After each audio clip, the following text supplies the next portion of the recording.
ನಮಸ್ಕಾರ. ಕರ್ನಾಟಕ ಈ ದಿನಗೆ ಸ್ವಾಗತ. ನಾನು ಲತಾ ಧರ್ಮರಾಜ್. ಈಗ ಹೆಡ್ಲೈನ್ಸ್. ಹೃದಯಾಘಾತಕ್ಕೆ ಸರಣಿ ಮರಣ ಮೃದಂಗ. ಮೇ 28ರಿಂದ ಈವರೆಗೆ 18 ಮಂದಿ ಸಾವು. ಜಿಲ್ಲೆಯ ಜನರಲ್ಲಿ ಹೆಚ್ಚಿದ ಆತಂಕ. ದೇಶದ ವ್ಯವಸ್ಥೆಯನ್ನು ಸರಿಪಡಿಸಲು ನಾಯಕರೇ ಆಗಿರಬೇಕಿಲ್ಲ. ಸಾಮಾನ್ಯ ಜನರು ಮನಸ್ಸು ಮಾಡಿದರೆ ದೇಶ ಬದಲಾವಣೆ ಸಾಧ್ಯ. ಶಾಸಕ ಸಿಮೆಂಟ್ ಮಂಜು ಹೇಳಿಕೆ. ಅವೈಜ್ಞಾನಿಕ ಕಾಮಗಾರಿಯಿಂದ ರಸ್ತೆ ಕುಸಿತ. ಹಳ್ಳಿಗಳ ಸಂಪರ್ಕ ಕಡಿತ. ಕೂಡಲೇ ರಸ್ತೆ ಸರಿಪಡಿಸುವಂತೆ ಗ್ರಾಮಸ್ಥರ ಆಗ್ರಹ.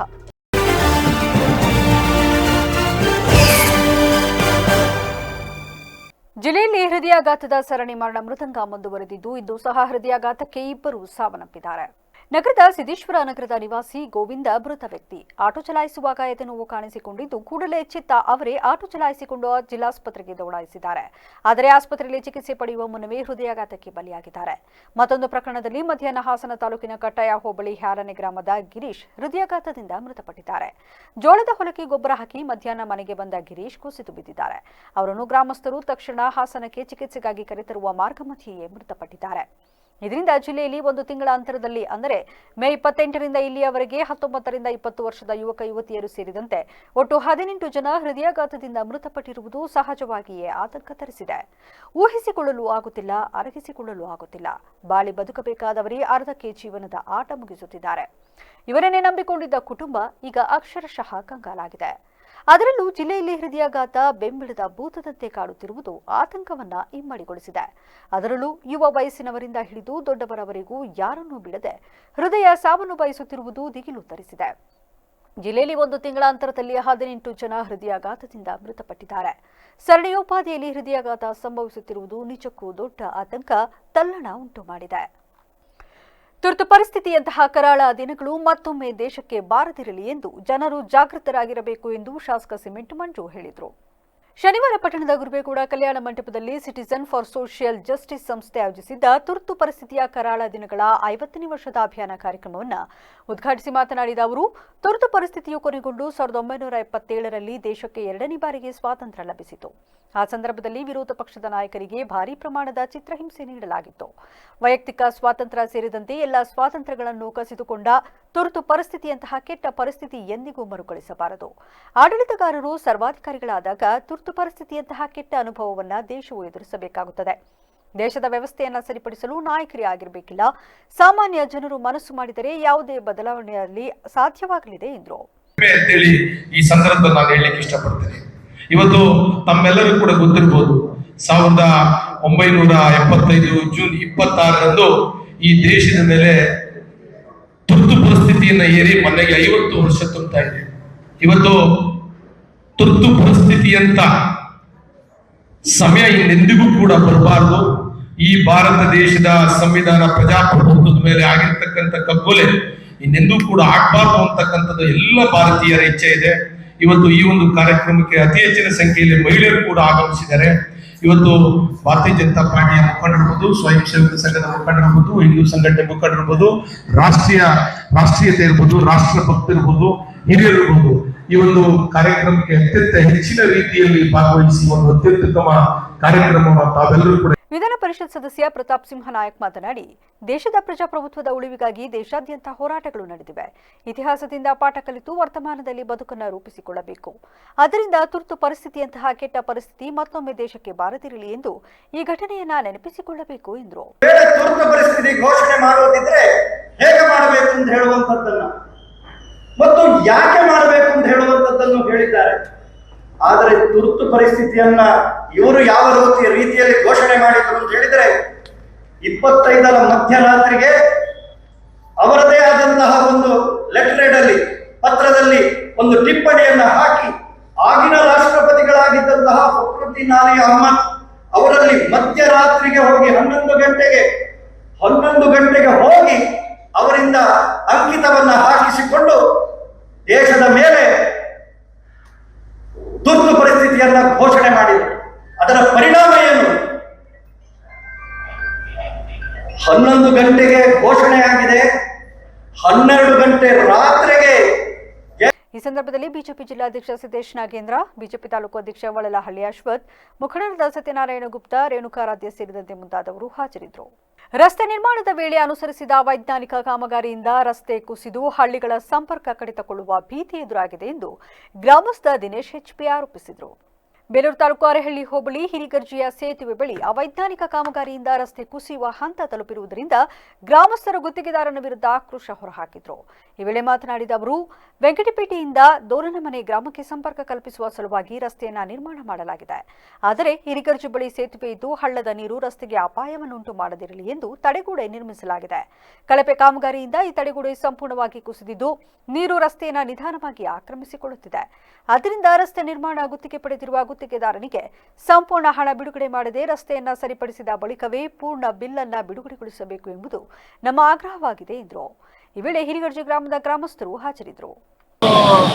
ಅಂದ್ರೆ ಇಲ್ಲಿ ಸುಮಾರು ಒಂದು 1,500 ಎಕರೆ ಜಮೀನಿಂದ ಬರುವಂತ ನೀರು ಈ ಪಾಯಿಂಟ್ ಅಲ್ಲಿ ಪಾಸ್ ಆಗುವಂಥದ್ದು. ಇಲ್ಲಿ ಮಾಡಿದಂತ ಗುತ್ತಿಗೆದಾರರು ಅವೈಜ್ಞಾನಿಕ ಕೆಲಸ ಮಾಡಿದ್ದಾರೆ. ಯಾಕಂದ್ರೆ ನೀರಿಗೆ ತಡೆಗೋಡೆ ಕಟ್ಟಬೇಕಾಯ್ತು ರೋಡ್ ಸೇಫ್ ಮಾಡೋಕ್ಕೆ. ಅವ್ರು ಯಾವುದೇ ತಡೆಗೋಡೆ ಕಟ್ಟಿಲ್ಲ.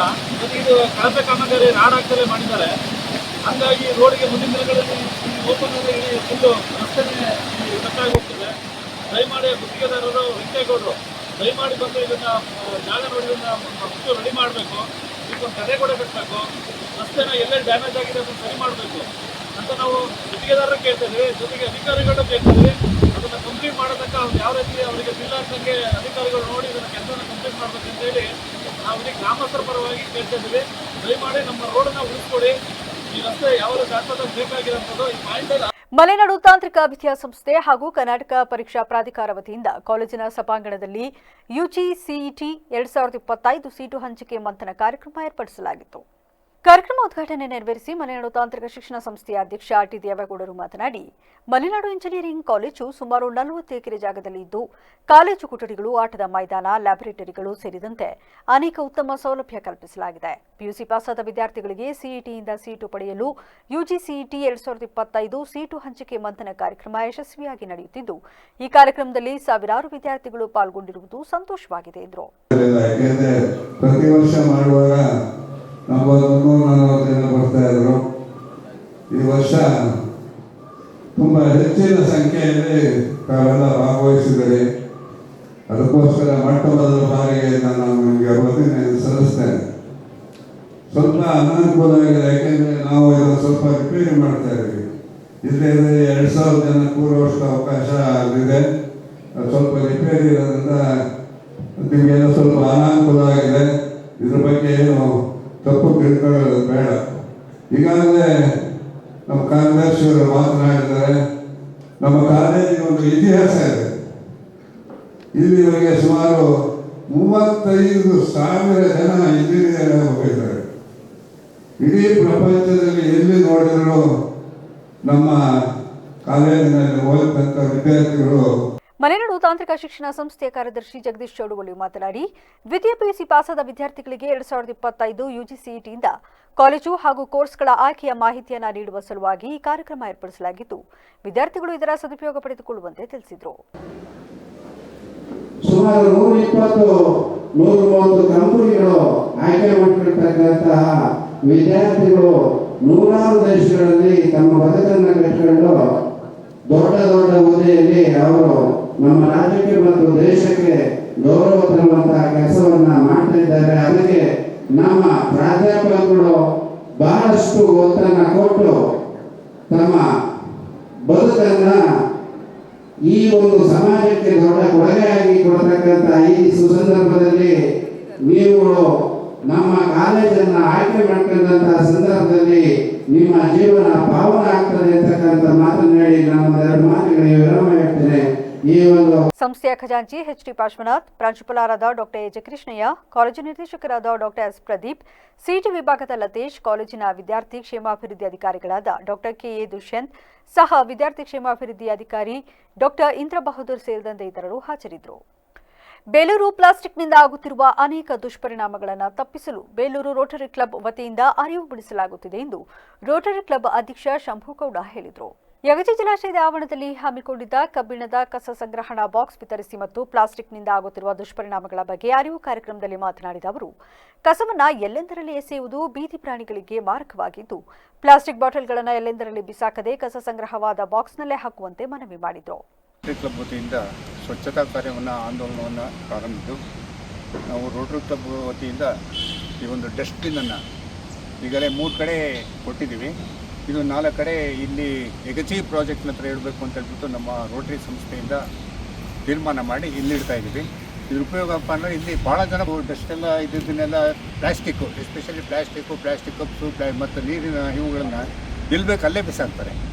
ಅದನ್ನು ಎಲ್ಲೂ ಬಿಸಾಕ್ದಾಗೆ ಯಗಚಿ ಜಲಾಶಯನ ಇಂಜಿನಿಯರ್ ಶಿವಕುಮಾರ್ ಮಾತನಾಡಿ, ರೋಟರಿ ಸಂಸ್ಥೆ ಪೋಲಿಯೋ ನಿರ್ಮೂಲನೆ ಸೇರಿದಂತೆ ಅನೇಕ ಮಾನವೀಯ ಸೇವಾ ಕಾರ್ಯಕ್ರಮಗಳಲ್ಲಿ ಯಶಸ್ಸು ಸಾಧನೆ ನಡೆದಿದೆ.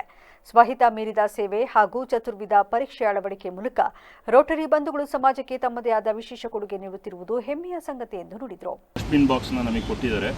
ಇದರಿಂದ ನಮ್ಗೆ ಏನು ಉಪಯೋಗ ಅಂತಂದರೆ, ಬೇಲೂರಿನ ಟೆಂಪಲ್ಲಿಂದ ಮತ್ತು ಈ ಬೇಲೂರು ಚಿಕ್ಕಮಗಳೂರು ಹೈವೇಯಿಂದ ಚಿಕ್ಕಮಗಳೂರಿಗೆ ಹೋಗೋಂಥ ಜನಗಳು ಈ ಹೈವೇ ಪಕ್ಕದಲ್ಲಿ ನಮ್ಮ ಯಗಚಿ ಡ್ಯಾಮ್ ಇರೋದ್ರಿಂದ ಪ್ರವಾಸಿಗರು ಅತಿ ಹೆಚ್ಚು ಸಂಖ್ಯೆಯಲ್ಲಿ ಶನಿವಾರ ಭಾನುವಾರದ ದಿನಗಳನ್ನು ಸೇರಿ ಮತ್ತು ವೀಕ್ ಡೇಸಲ್ಲೂ ಹೆಚ್ಚಿನ ಪ್ರಮಾಣದ ಜನ ವಿಸಿಟಿಗೆ ಬರ್ತಾರೆ. ಬಂದಂಥ ಸಮಯದಲ್ಲಿ ನಮಗೆ ಇಲ್ಲಿ ಪ್ರಾಪರಾಗಿ ಯಾವುದೇ ಅಂಥದ್ದು ಡಸ್ಟ್ಬಿನ್ನಿನ ಫೆಸಿಲಿಟಿ ಸದ್ಯಕ್ಕೆ ಇರಲಿಲ್ಲ.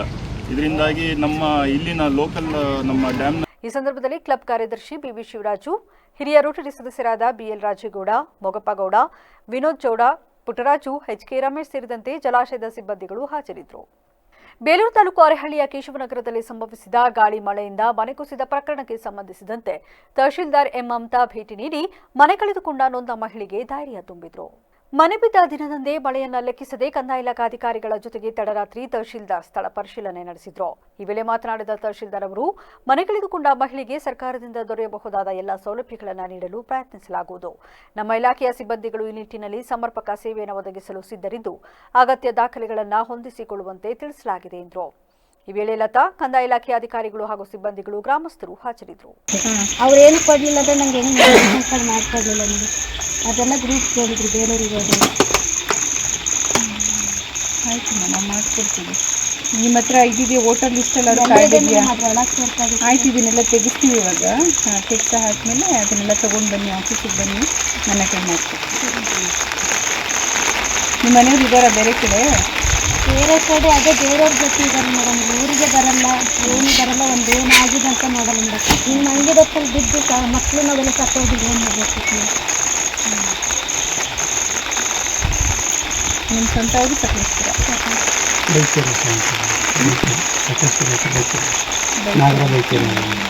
ಕಳಪೆ ಗುಣಮಟ್ಟದ ಬಿತ್ತನೆ ಬೀಜ, ರಾಸಾಯನಿಕ ಗೊಬ್ಬರ, ಕೀಟನಾಶಕಗಳ ಮಾರಾಟ ತಡೆಗಟ್ಟುವಂತೆ ಆಗ್ರಹಿಸಿ ಶುಕ್ರವಾರ ರೈತ ಸಂಘದ ಕಾರ್ಯಕರ್ತರು ಪ್ರತಿಭಟನೆ ನಡೆಸಿದರು. ಈ ವೇಳೆ ತಾಲೂಕು ಘಟಕದ ಕಾರ್ಯಾಧ್ಯಕ್ಷ ಭುವನೇಶ್, ಜಿಲ್ಲಾ ಘಟಕದ ಅಧ್ಯಕ್ಷ ಜಗದೀಶ್ ಮಾತನಾಡಿ, ಈ ಬಾರಿ ಜಿಲ್ಲೆಯಲ್ಲಿ ರೈತರು ಬಿತ್ತನೆ ಮಾಡಿರುವ ಮುಸುಕಿನ ಜೋಳದ ಬೆಳೆ ರೋಗ ಬಾಧೆಗೆ ತುತ್ತಾಗಿ ರೈತರು ತೀವ್ರ ನಷ್ಟ ಅನುಭವಿಸುವಂತಾಗಿದೆ. ಇದಕ್ಕೆ ಕಳಪೆ ಗುಣಮಟ್ಟದ ಬಿತ್ತನೆ ಬೀಜ, ಗೊಬ್ಬರ ಮತ್ತು ಕೀಟನಾಶಕಗಳು ಕಾರಣವಾಗಿದ್ದು, ಇದನ್ನು ತಡೆಗಟ್ಟುವಲ್ಲಿ ಜಿಲ್ಲಾ ಕೃಷಿ ಇಲಾಖೆ ಸಂಪೂರ್ಣ ವಿಫಲವಾಗಿದೆ ಎಂದು ಆರೋಪಿಸಿದರು. ಏನು ಕಳಪೆ ಬೀಜ, ಕಳಪೆ ರಾಸಾಯನಿಕ ಗೊಬ್ಬರ, ಕಳಪೆ ಕ್ರಿಮಿನಾಶಕಗಳನ್ನು, ಕೀಟನಾಶಕಗಳನ್ನು ಕೊಟ್ಟಿದ್ದಾರೆ ಅಂತ ಹೇಳಿ ಜಿಲ್ಲಾ ಕಮಿಟಿಲಿ ಮಾಡೋಣ ದೊಡ್ಡದಾಗಿ ಅಂತೇಳಿ ಇವತ್ತು ನಮಗೆ ಆದೇಶ ಕೊಟ್ಟರು. ಅದರ ಅನುಸಾರವಾಗಿ ನಮ್ಮ ಅಂಬೇಗೌಡರು ಮೊನ್ನೆ ಒಂದು ಮೀಟಿಂಗ್ ಕರೆದು ಮೊನ್ನೆ ಪ್ರೆಸ್ ಮೀಟ್ ಮಾಡಿ ಇವತ್ತು ಈ ಸ್ಟ್ರೈಕನ್ನು ಹಮ್ಮಿಕೊಂಡಿದ್ವಿ. ಏನು ಇವತ್ತು ಕಳಪೆ ಬೀಜದಿಂದ ನೋಡಿ ರೋಗ, ಅಂಗಮಾರಿ ರೋಗ, ಬಿಳೆ ವೈಟು ಇವತ್ತು ಇದು ಈ ಥರ ಆಗಿದೆ. ರೈತನ ಪರಿಸ್ಥಿತಿ ಏನಾಗಬೇಕು? ಅಂದರೆ ಎಲ್ಲ ಹಿಂಗಾಗಿಲ್ಲ. 100ಕ್ಕೆ ಒಂದು 70% ಈ ಥರ ಆಗಿದೆ. ಇನ್ನೊಂದು 25% ಚೆನ್ನಾಗಿರೋದಕ್ಕೆ ಮಳೆ ಜಾಸ್ತಿ ಆಯ್ತಾ ಇಲ್ಲ ಇದಕ್ಕೆ ಜಾಸ್ತಿ ಆಯ್ತಾ? ಏನು 108 ಉದಾಹರಣೆಗಳನ್ನು ಅಧಿಕಾರಿ ವರ್ಗದವರು ಕೊಡ್ತಾವೆ. ನಾವು ಫಸ್ಟೇ ಹೋಗಿ ಕೇಳಿದ್ದು ಅವ್ರನ್ನ, ಈ ಸತಿ ಕಳಪೆ ಬೀಜ ಬರ್ತದೆ, ಕಳಪೆ ಜಾಸ್ತಿ ರೇಟಿಗೆ ಮಾರ್ತಾಯಿದ್ರಿ ಬೀಜಗಳನ್ನ ಅಂತ ಕೇಳಿದಾಗ ನಾವು ಒಂದು ಮೀಟಿಂಗ್ ಕರಿತೀವಿ ಅಂತ JD ಅವರು ನಮ್ಮ ರೈತ ಸಂಘದಾಗ ಎಲ್ಲರಿಗೂ ಒಂದು ಮಾತು ಕೊಟ್ಟಿದ್ರು.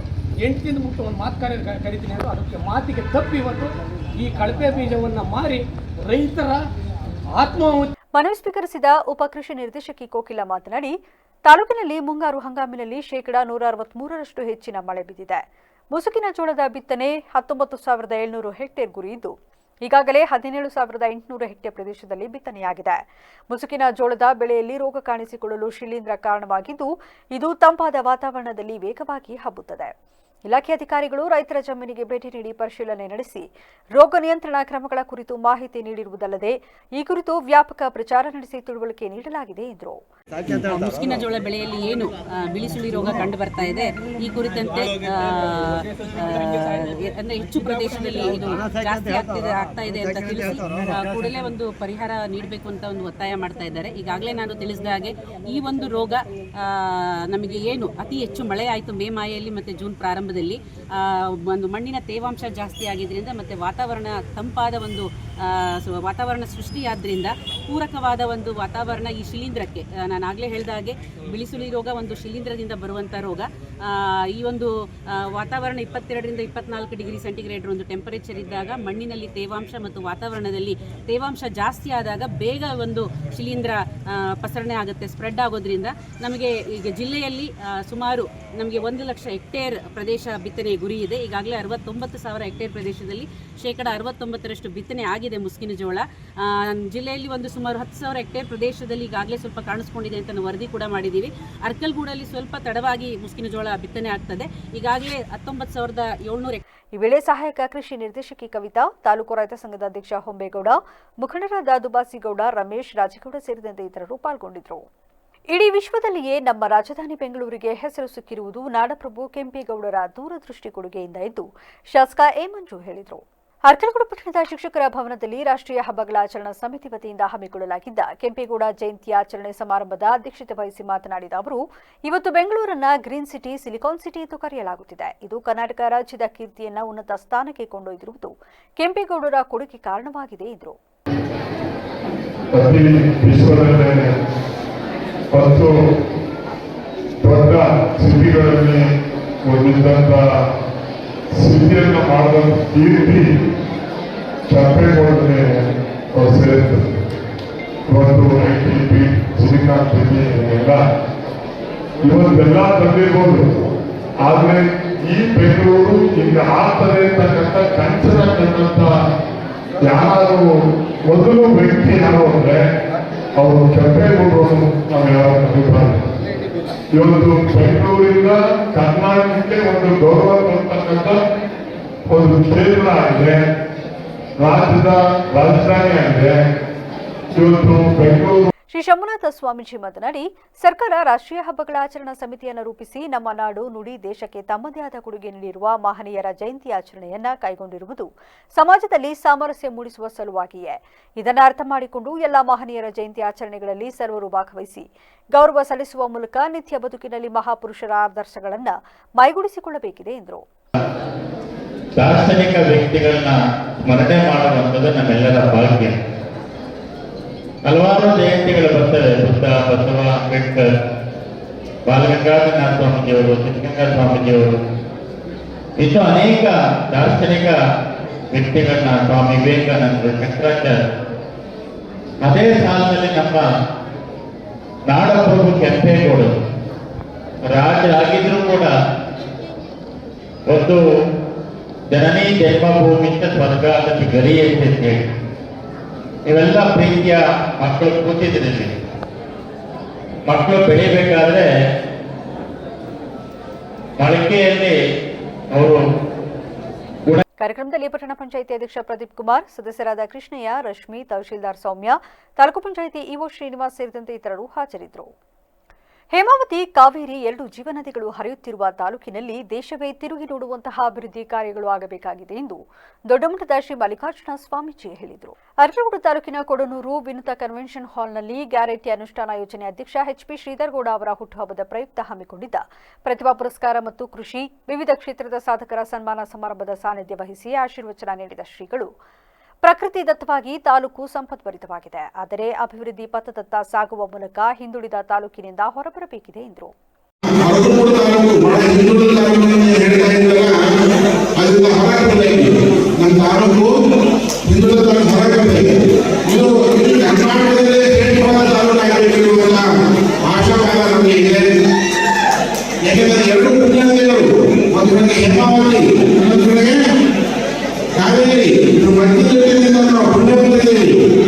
ಹಾಗಾಗಿ ಒಂದು ಕಾಲದಲ್ಲಿ ದೇಶ ನಮ್ಮ ರಘುಗಳನ್ನು ತಿರುಗಿ ನೋಡುವಂತಹ ಕೆಲಸ ಆಗಬೇಕು ಅಂತ ಶಕ್ತಿಯನ್ನ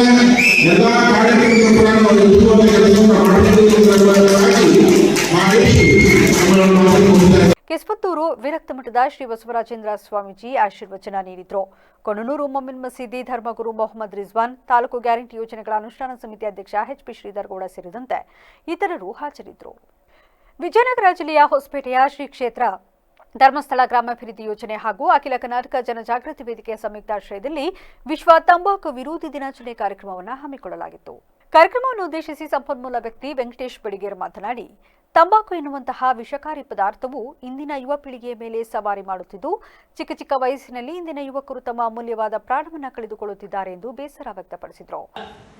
ಅದರ ಜೊತೆಗೆ ನಾವು ವಿವಿಧ ರೀತಿಯ ದುಶ್ಚಟಗಳೆಲ್ಲ ನಾವು ನೋಡ್ತಿದ್ದಂಗೆ ಬಹಳಷ್ಟು ಜನ ಈ ವಿಮಲ್ ನೋಡೋದು ಅಡ್ವರ್ಟೈಸ್ಮೆಂಟ್ ಬರ್ತಾ ಇದೆ, ಬರೋ ಸಂದರ್ಭದಲ್ಲಿ ಬಹಳಷ್ಟು ಜನ ಬಹಳ ಖುಷಿ ಪಡ್ತಾರೆ.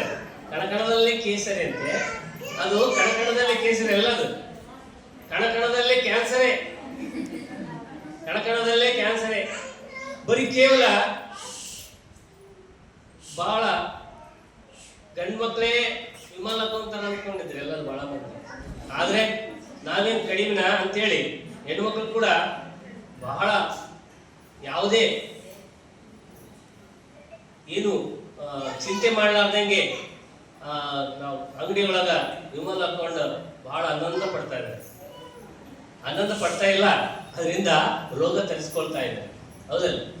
ಈ ರೀತಿ ಈ ಸಂದರ್ಭದಲ್ಲಿ ಪ್ರಮುಖರಾದ ಮಂಜುನಾಥ್ ನಾಯಕ್, ಕೆ ಪ್ರಕಾಶ್, ಶ್ರೀ ಚನ್ನಪ್ಪ ವಲಯದ ಮೇಲ್ವಿಚಾರಕರಾದ ಶ್ರೀ ರಾಘವೇಂದ್ರ ಸೇರಿದಂತೆ ಇತರರು ಹಾಜರಿದ್ದರು. ಡಾಕ್ಟರ್ ಅರುಣ್ ಕುಮಾರ್ ವಿರುದ್ಧ ಕೆಲವರು ಸುಳ್ಳು ಆರೋಪ ಮಾಡುತ್ತಿರುವ ಹಿನ್ನೆಲೆಯಲ್ಲಿ ಆರೋಪಗಳನ್ನು ಕೈಬಿಡುವಂತೆ ಆಗ್ರಹಿಸಿ ಆಡಳಿತ ಸೌಧದಲ್ಲಿ ಉಪ ತಹಶೀಲ್ದಾರರ ಮೂಲಕ ಜಿಲ್ಲಾಧಿಕಾರಿಗಳಿಗೆ ಮನವಿಯನ್ನು ಸಲ್ಲಿಸಲಾಯಿತು. ಈ ವೇಳೆ ವೆಂಕಟೇಶ್ ನಾಯಕ್ ಮಾತನಾಡಿ, 2023-24ನೇ ಸಾಲಿನ ಅತ್ಯುತ್ತಮ ಡಾಕ್ಟರ್ ಪ್ರಶಸ್ತಿ ವಿಜೇತ ಭಟ್ಕಳ ಸರ್ಕಾರಿ ಆಸ್ಪತ್ರೆಯ ಸರ್ಜನ್ ಡಾಕ್ಟರ್ ಅರುಣ್ ಕುಮಾರ್ ವಿರುದ್ಧ ಸಣ್ಣಪುಟ್ಟ ವಿಚಾರಗಳಿಗೆ ಕೆಲವರು ಭಟ್ಕಳದ ಖಾಸಗಿ ಆಸ್ಪತ್ರೆಗಳ ಆಡಳಿತ ಮಂಡಳಿಯಿಂದ ಕುಮ್ಮಕ್ಕಿಗೆ ಬಲಿಯಾಗಿ ಇಲ್ಲಸಲ್ಲದ ಸುಳ್ಳು ದೂರು ನೀಡುತ್ತಿದ್ದು, ಇದು ಖಂಡನೀಯ. ಕೂಡಲೇ ಆರೋಪಗಳನ್ನು ಕೈಬಿಡಬೇಕು, ಇಲ್ಲದಿದ್ದರೆ ಉಗ್ರ ಹೋರಾಟ ಮಾಡುವುದಾಗಿ ಎಚ್ಚರಿಸಿದರು. ಒಂದು ಮನವಿ ಕೊಡ್ಲಿಕ್ಕೆ ಬಂದಿದ್ದೀವಿ. ಮನವಿ ಏನಂತ ಹೇಳಿದರೆ, ನಮ್ಮ ಭಟ್ಕಳದ ತಾಲೂಕಾ ಆಸ್ಪತ್ರೆಯಲ್ಲಿ ನಿಷ್ಠಾವಂತರಾಗಿ ಭಟ್ಕಳದ ಜನತೆಯ ದೇವತಾ ಮನುಷ್ಯರಾಗಿರುವಂಥ ಡಾಕ್ಟರ್ ಅರುಣ್ ಕುಮಾರ್ ಸರ್ ಅವರು ಯಾವುದೇ ರೋಗಿಗಳು ಬಂದರು ತಾರತಮ್ಯ ಇಲ್ಲದೆ ಒಳ್ಳೆಯ ಚಿಕಿತ್ಸೆಯನ್ನು ನೀಡಿ ಇಲ್ಲಿಯ ತನಕ ಬಂದಿರುತ್ತಾರೆ. ಆದರೆ ನಮಗೆ ಈಗಾಗಲೇ ತಿಳಿದ ಹಾಗೆ ಕೆಲವು ಖಾಸಗಿ ಆಸ್ಪತ್ರೆಯ ಕುಮ್ಮಕ್ಕಿನಲ್ಲಿರ್ಬೋದು ಅಥವಾ ಯಾರೋ ಉದ್ದೇಶಪೂರ್ವಕವಾಗಿ ಅವರ ಮೇಲೆ ಇಲ್ಲ ಸಲ್ಲದ ಆರೋಪವನ್ನು ಮಾಡ್ತಾ ಇದ್ದಾರಂತ ನಮ್ಮ ಗಮನ. ಈ ಸಂದರ್ಭದಲ್ಲಿ ವಿನಾಯಕ್ ನಾಯಕ್, ಶ್ರೀನಿವಾಸ್ ನಾಯಕ್, ಗಣೇಶ್ ಹಳ್ಳೇರ್, ಮಂಜುನಾಥ್ ನಾಯಕ್, ಅಪ್ಪು ನಾಯಕ್ ಮತ್ತಿತರರು ಹಾಜರಿದ್ದರು. ರಾಜ್ಯದ ವಿವಿಧ ಕಡೆ ಪ್ರಾಣಿ ಸಂಘರ್ಷಗಳಾದಲ್ಲಿ ಪ್ರಾಣಿಗಳನ್ನು ಸೆರೆ ಹಿಡಿಯಲು ಅರ್ಜುನ ಅಲ್ಲಿ ಹಾಜರಿರುತ್ತಿದ್ದ ಎಂದು ಅರಣ್ಯ ಸಚಿವ ಈಶ್ವರ್ ಖಂಡ್ರೆ ಅರ್ಜುನ ಆನೆಯನ್ನ ಸ್ಮರಿಸಿದರು. ಹೆಚ್ಡಿಕೋಟೆ ತಾಲೂಕಿನ ಡಿಬಿ ಕುಪ್ಪೆ ವಲಯದ ಬಳ್ಳೆ ಆನೆ ಶಿಬಿರದಲ್ಲಿ ನೂತನವಾಗಿ ನಿರ್ಮಿಸಲಾದ ಅಂಬಾರಿ ಆನೆ ಅರ್ಜುನನ ಪ್ರತಿಮೆಯನ್ನ ಲೋಕಾರ್ಪಣೆ ಮಾಡಿ ಮಾತನಾಡಿದ ಅವರು, ಅರ್ಜುನ ಆನೆ ಕಾಳಗದಲ್ಲಿ ಸಾವನ್ನಪ್ಪಿದಾಗ ಹೆಚ್ಡಿಕೋಟೆ ಜನತೆ ಆನೆಯನ್ನ ಬಳ್ಳೆಯಲ್ಲಿ ಸಮಾಧಿ ಮಾಡುವಂತೆ ಮನವಿ ಸಲ್ಲಿಸಿದ್ರು. ಆದರೆ ಕಾರಣಾಂತರಗಳಿಂದ ಅದು ಸಾಧ್ಯವಾಗಲಿಲ್ಲ. ಅಂದು ಕಾಳಗ ನಡೆದ ಸ್ಥಳದಲ್ಲಿ ಸಮಾಧಿ ಮಾಡಬೇಕಾಯಿತು. ಎಸಳೂರು ಹಾಗೂ ಬಳ್ಳೆ ಶಿಬಿರದಲ್ಲಿ ಅರ್ಜುನ ಆನೆಯ ಪ್ರತಿಮೆ ನಿರ್ಮಾಣ ಮಾಡಲಾಗಿದೆ. ಅರ್ಜುನನ ಶೌರ್ಯ ಮತ್ತು ಸಾಧನೆಯನ್ನ ಎಲ್ಲರಿಗೂ ಸಾರುವ ಹಿತದೃಷ್ಟಿಯಿಂದ ಮುಂದಿನ ದಿನಗಳಲ್ಲಿ ಬೇಕಾದ ಯೋಜನೆಗಳನ್ನ ಬಳ್ಳೆಯಲ್ಲಿ ರೂಪಿಸಲಾಗುವುದು ಎಂದರು. ನಾನಿವತ್ತು ನನ್ನ ಪರವಾಗಿ ಎಲ್ಲರ ಪರವಾಗಿ ಇವತ್ತು ನಮನಗಳನ್ನು ಸಲ್ಲಿಸುತ್ತಾ ನಾನವತ್ತು ಬೆಳಗಾಂದಲ್ಲಿ ಅಧಿವೇಶನ ನಡೀತಾ ಇತ್ತು. ಸನ್ಮಾನ್ಯ ಮುಖ್ಯಮಂತ್ರಿಯವರ ಗಮನಕ್ಕೆ ತಂದು ಆಮೇಲೆ ಎಸಳೂರಿಗೆ ಬಂದು ಅಲ್ಲಿ ನಾವು ಘೋಷಣೆ ಮಾಡಿದ್ದೆ. ಯಾಕೆಂದರೆ ಬಳ್ಳಿಯಲ್ಲಿರುವಂಥ ಎಲ್ಲ ಅರ್ಜುನ ಆನೆ ಅಭಿಮಾನಿಗಳು ಬಳ್ಳಿಯಲ್ಲಿ ತಂದು ಅರ್ಜುನ ಆನೆಗೆ ನೀವು ಇಲ್ಲೇ ಸ್ಮಾರಕ ಮಾಡಬೇಕು, ಇಲ್ಲೇ ಸಮಾಧಿ ಮಾಡಬೇಕು ಅನ್ನುವಂಥ ಒಂದು ಕೂಗಿತ್ತು, ಒತ್ತಾಯ ಇತ್ತು. ಆದರೆ ಇಷ್ಟೊಂದು ದೊಡ್ಡ ಒಂದು ಆನೆ, ಈ ಆನೆಗೆ ಅಲ್ಲಿಂದ ನಾವು ಸ್ಥಳಾಂತರ ಮಾಡಬೇಕು ಅಂತ ಹೇಳಿದರೆ ಗಾಳಿಯೆಲ್ಲ ಹೋಗಿ ಅದು ಬ್ಲಾಸ್ಟ್ ಆಗುವಂಥ ಸಂಭವ ಇರ್ತದೆ, ಅಪಾಯ ಇರ್ತದೆ, ಇಲ್ಲಿಗೆ ತರಲಿಕ್ಕಾಗೋದಿಲ್ಲ ಅಂತೇಳಿ ಎಲ್ಲಿ ಅರ್ಜುನ್ ಆನೆ ಹುತಾತ್ಮ ಆಗಿತ್ತು ಅಲ್ಲೇ ನಾವು ಸಮಾಧಿಯನ್ನು ಮಾಡಿ ಇವತ್ತು ಎಸಳೂರಿನಲ್ಲಿ ಒಂದು ಮತ್ತು ಬಳ್ಳೆಯಲ್ಲಿ ಒಂದು ಅರ್ಜುನ್ ಆನೆಯ ಸ್ಮರಣಾರ್ಥ ಚಿರಸ್ಥಾಯಿಯಾಗಿ ಅರ್ಜುನ್ ಆನೆ ಬಗ್ಗೆ ಇವತ್ತು ಮುಂದಿನ ಪೀಳಿಗೆಗೂ ಮಾಹಿತಿ ಕೊಡಬೇಕು ಅನ್ನುವಂಥ ದೃಷ್ಟಿಯಿಂದ ಸ್ಮಾರಕ ಮಾಡ್ತೀವಿ ಅಂತ ಹೇಳಿ ನಾನು ಘೋಷಣೆ ಮಾಡಿದ ಪ್ರಕಾರ ಈ ವೇಳೆ ಎಸಿಎಫ್ಗಳಾದ ಮಧು, ಲಕ್ಷ್ಮೀಕಾಂತ್, ಆರ್ಎಫ್ಒಗಳಾದ ಸಿದ್ದರಾಜು, ಹನುಮಂತರಾಜು, ಸುಬ್ರಹ್ಮಣಿ, ಅಭಿಷೇಕ್ ಸೇರಿದಂತೆ ಇತರರು ಹಾಜರಿದ್ದರು. ಗುಬ್ಬಿ ತಾಲೂಕಿನ ಎಮ್ಎನ್ಕೋಟೆ ಗ್ರಾಮದ ಇತಿಹಾಸ ಪ್ರಸಿದ್ಧ ಶ್ರೀ ಲಕ್ಷ್ಮೀ ರಂಗನಾಥ ಸ್ವಾಮಿಯ ರಥಕ್ಕೆ ಪೂಜೆ ಸಲ್ಲಿಸುವುದರ ಮೂಲಕ ಜಾತ್ರಾ ಮಹೋತ್ಸವಕ್ಕೆ ವಿದ್ಯುಕ್ತವಾಗಿ ಚಾಲನೆ ನೀಡಲಾಯಿತು. ಬೆಳಗ್ಗೆಯಿಂದಲೇ ದೇವಾಲಯದಲ್ಲಿ ಶ್ರೀ ಲಕ್ಷ್ಮೀ ರಂಗನಾಥ ಸ್ವಾಮಿಗೆ ಅಭಿಷೇಕ, ಸುಪ್ರಭಾತ ಸೇವೆ, ಪಂಚಾಮೃತಾಭಿಷೇಕ ಹಾಗೂ ಮಹಾಮಂಗಳಾರತಿ ನಡೆಯಿತು. ಉತ್ಸವದೊಂದಿಗೆ ತೇರು ಮಂಟಪಕ್ಕೆ ತೆರಳಿ ರಥಕ್ಕೆ ವಿಶೇಷವಾಗಿ ಪೂಜೆ ಸಲ್ಲಿಸಿ ರಥವನ್ನು ಮುಂದಕ್ಕೆ ಎಳೆಯುವುದರ ಮೂಲಕ ಜಾತ್ರಾ ಮಹೋತ್ಸವಕ್ಕೆ ಚಾಲನೆ ದೊರಕಿತು. ಶ್ರೀ ಲಕ್ಷ್ಮೀ ರಂಗನಾಥ ಸ್ವಾಮಿಯ ಜಾತ್ರಾ ಮಹೋತ್ಸವ 9 ದಿನಗಳ ಕಾಲ ನಡೆಯಲಿದ್ದು ಭಕ್ತಾದಿಗಳಿಗೆ ಪ್ರಸಾದ ವಿನಿಯೋಗ ಏರ್ಪಡಿಸಲಾಗಿತ್ತು. ಪವನ್ ಜೋಗಿ ಎಂಬ ಯುವಕನೋರ್ವ ಜೋಗನ ಹಕ್ಲು ಫಾಲ್ಸ್ ಬಳಿ ಕಾಣೆಯಾದ ಹಿನ್ನೆಲೆ ಫಾಲ್ಸ್ ಶಾಸಕ ಭೀಮಣ್ಣ ಟಿ ನಾಯಕ್ ಭೇಟಿ ನೀಡಿ ಶಿರ್ಸಿ ತಾಲೂಕಿನ ಮತಿಕಟ್ಟ ವ್ಯಾಪ್ತಿಯ ಜೋಗನ ಹಕ್ಲು ಫಾಲ್ಸ್ನಲ್ಲಿ ಪವನ್ ಗಣಪತಿ ಜೋಗಿ ಕಾಣೆಯಾಗಿ ಇಂದಿಗೆ 6 ದಿನಗಳು ಕಳೆದರೂ ಇದುವರೆಗೂ ಪತ್ತೆಯಾಗಿಲ್ಲ. ಪವನ್ ಹುಡುಕಲು ರಾಷ್ಟ್ರೀಯ ವಿಪತ್ತು ನಿರ್ವಹಣಾ ಪಡೆಯ ಜೊತೆಗೆ ಮುಳುಗು ತಜ್ಞರ ತಂಡವಾದ ಶ್ರೀ ಮಾರಿಕಾಂಬಾ ಲೈಫ್ ಗಾರ್ಡ್ನವರು ಈ ದುರ್ಗಮ ಪ್ರದೇಶದಲ್ಲಿ ಮಳೆಯನ್ನು ಲೆಕ್ಕಿಸದೆ ಹುಡುಕಾಡಿದರೂ ಇದುವರೆಗೂ ಯಾವುದೇ ಪ್ರಯೋಜನವಾಗಿಲ್ಲ. ಇಂತಹ ಪರಿಸ್ಥಿತಿಯಲ್ಲಿ ಶಾಸಕ ಭೀಮಣ್ಣ ನಾಯಕರು ಅಲ್ಲಿಗೆ ತೆರಳಿ ಶ್ರೀ ಮಾರಿಕಾಂಬಾ ಲೈಫ್ ಗಾರ್ಡ್ ತಂಡದ ಸದಸ್ಯರೊಂದಿಗೆ ಚರ್ಚೆ ನಡೆಸಿ ತಂಡದ ಸದಸ್ಯರ ಬೇಡಿಕೆಗೆ ಸ್ಪಂದನೆ ನೀಡಿದರು. ಗಟ್ಟಿ ನೀರು ಇದರಲ್ಲೇ ಹೋಗ್ತಾರೆ. ಹಗ್ಗ ಒಂದು ಬಿಟ್ಟರೆ ಒಂದು 2 ಜಾಕೆಟ್ ಇದಾವೆ ಸರ್. ಅವ್ರದ್ದು ಅದು ಬಿಟ್ಟರೆ ಬೇರೆ ಏನಾರು ಒಂದು ನಮಗೆ ಸರ್ ರೀಲ್ಸು, ಗರುಡು ಪಾತಾಳ, ಒಂದು ಸ್ವಲ್ಪ ರೋಪು, ನಂತರ ಸೇಫ್ಟಿ ಜಾಕೆಟ್ ಬರ್ತಾರೆ, ಬುಕ್ಸ್ ಇರುತ್ತೆ. ಅಕಸ್ಮಾತ್ ಒಂದು ಕಪ್ ಹೋದ್ರು ಆ ಹೋಗಿ ತೆಗೆದುಬಿಟ್ರೆ ಮುಂದೆ ಹೋಗ್ಬೋದು. ಈ ಮೊನ್ನೆ ನಮ್ಮ ಒಬ್ಬ ಆ ವಿಡಿಯೋ ತೋರಿಸ್ತೇವೆ ಅಂತ ಬೇಡ ತೋರಿಸ್ಬಾರ್ದು ರೀತಿಗೆ ಅವ್ನು ಹಗ್ಗ ತಗೊಂಡ್ಬಿಟ್ಟು ಮುಕ್ಕು ಕಟ್ಕೊಂಡಿದ್ದು ತಾಕತ್ ಮಾಡಿ ಅವ್ರ ಶಕ್ತಿಯಿಂದ ಸರ್ ಅದನ್ನು ಭಾಳ ಈಜ್ಬೇಕಾದ್ರೆ ಅದು ದೊಡ್ಡ ಆಗುತ್ತೆ. ಗಂಟೆಗೆ ಇಲ್ಲೇ ಡಿಪಾರ್ಟ್ಮೆಂಟ್ ಇಲ್ಲೇ ಬರ್ತದೆ. ಈಗ ಯಾರು ಒಂದು ವಿಸಿಟ್ ಬೇಕಾದ್ರೆ ಮಾಡಿ ಹೋಗ್ತೇನೆ ಅಲ್ಲಿ ನೀವು ಯಾರು ರೆಡಿ ಮಾಡಿದ್ರೆ ಯಾರನ್ನ ಅದು ನಮ್ಗೊಂದು ಇವತ್ತೊಂದು ಬಾಲ್ಸ್ ಅಂದ್ರೆ ಭಾಳ ಒಳ್ಳೇದು. ಯಾಕಂದ್ರೆ ಈ ಲೋಕಲ್ ನಮ್ಮ ಜೊತೆ ಕೊಪ್ಪಳದ ಗಣೇಶ್ ನಗರಕ್ಕೆ ತೆರಳಲು ನಿವಾಸಿಗಳು ಕಳೆದ 2 ದಶಕಗಳಿಂದ ಪರದಾಡುತ್ತಿದ್ದಾರೆ. ಆದರೆ ಪರಿಹಾರ ಮಾತ್ರ ಶೂನ್ಯವಾಗಿದೆ ಎಂದು ಸ್ಥಳೀಯರು ಆರೋಪಿಸಿದರು. ಈ ಕುರಿತು ಗಣೇಶ್ ನಗರದ ನಿವಾಸಿ ಬಸವರಾಜಗಡದ ಅವರು ಮಾತನಾಡಿ, ಗಣೇಶ್ ನಗರವು ಕೊಪ್ಪಳದ ದೊಡ್ಡ ವಾರ್ಡ್ಗಳಲ್ಲಿ ಒಂದಾಗಿದ್ದು ಈ ವಾರ್ಡಿನ ಮೂಲಕವೇ ಭಾಗ್ಯನಗರ, ಓಜನಹಳ್ಳಿ ಮುಂತಾದ ಸ್ಥಳಗಳಿಗೆ ನಿತ್ಯ 100 ಜನ ಸಂಚರಿಸುತ್ತಾರೆ. ಆದರೆ ರೈಲ್ವೆ ಮತ್ತು ಸ್ಥಳೀಯ ಆಡಳಿತ ಜನರ ಸಾವು ನೋವಿನ ಪರಿಸ್ಥಿತಿ ಅರಿತು ರೈಲ್ವೆ ಕೆಳಸೇತುವೆ ಮೂಲಕ ಸಂಚಾರಕ್ಕೆ ಪ್ರಾರಂಭಕ್ಕೆ ಅನುಕೂಲ ಕಲ್ಪಿಸಲು ಮುಂದಾಗಲಿ ಎಂದು ಒತ್ತಾಯಿಸಿದರು. ಈ ಸ್ವಾಮಿ ವಿವೇಕಾನಂದ ಸ್ಕೂಲ್ನ ಹತ್ರ ಒಂದು ರೈಲ್ವೆ ಗೇಟು ಅಂದರೆ ಇದು ಭಾಗ್ಯನಗರ, ಓಜನಹಳ್ಳಿ ಮತ್ತು ಕಿನ್ನಾಳಗೆ ಜನ ಓಡಾಡ್ತಿದ್ದಂಥ ಒಂದು ಮುಖ್ಯ ರಸ್ತೆಗೆ ಈಗ ರೈಲ್ವೆ ಗೇಟ್ನ ಓಪನ್ ಇದ್ದಂಥ ರೈಲ್ವೆ ಗೇಟ್ನ ಮುಚ್ಚಿ ದಾರಿ ಬಂದ್ ಮಾಡಿರ. ಇದು ಸುಮಾರು 16 ವರ್ಷಗಟ್ಟಲೆ ಈಗ ಅಂಡರ್ಗ್ರೌಂಡ್ ಬ್ರಿಡ್ಜ್ ಮಾಡ್ತೀವಿ ಅನ್ಕೊಂತ ಇನ್ನೂ ಪೆಂಡಿಂಗ್ ಇಟ್ರ. ಸುಮಾರು ಈಗ 15-20 ವರ್ಷ ಆಗೈತಿ. ಇಲ್ಲಿ ಜನ ಅಂದರೆ ಇಲ್ಲಿ ಪಕ್ಕದ ಸ್ಕೂಲ್ ಐತಿ, ಆಸ್ಪತ್ರೆ ಐತಿ. ಈಗ ಮತ್ತೊಮ್ಮೆ ಹೆಡ್ಲೈನ್ಸ್. ಹೃದಯಾಘಾತಕ್ಕೆ ಸರಣಿ ಮರಣ ಮೃದಂಗ. ಮೇ 28ರಿಂದ ಈವರೆಗೆ 18 ಮಂದಿ ಸಾವು. ಜಿಲ್ಲೆಯ ಜನರಲ್ಲಿ ಹೆಚ್ಚಿದ ಆತಂಕ. ದೇಶದ ವ್ಯವಸ್ಥೆಯನ್ನು ಸರಿಪಡಿಸಲು ನಾಯಕರೇ ಆಗಿರಬೇಕಿಲ್ಲ. ಸಾಮಾನ್ಯ ಜನರು ಮನಸ್ಸು ಮಾಡಿದರೆ ದೇಶ ಬದಲಾವಣೆ ಸಾಧ್ಯ. ಶಾಸಕ ಸಿಮೆಂಟ್ ಮಂಜು ಹೇಳಿಕೆ. ಅವೈಜ್ಞಾನಿಕ ಕಾಮಗಾರಿಯಿಂದ ರಸ್ತೆ ಕುಸಿತ, ಹಳ್ಳಿಗಳ ಸಂಪರ್ಕ ಕಡಿತ. ಕೂಡಲೇ ರಸ್ತೆ ಸರಿಪಡಿಸುವಂತೆ ಗ್ರಾಮಸ್ಥರ ಆಗ್ರಹ. ಇದಾಗಿತ್ತು ಇಲ್ಲಿವರೆಗಿನ ನ್ಯೂಸ್ ಅಪ್ಡೇಟ್ಸ್. ನಿರಂತರ ಸುದ್ದಿಗಾಗಿ ನೋಡ್ತಾ ಇರಿ ವಿವಿಸಿ ನ್ಯೂಸ್. ಇದು ಜನರ ಧ್ವನಿ. ಸತ್ಯದ ಕಡೆ ನಮ್ಮ ನಡೆ.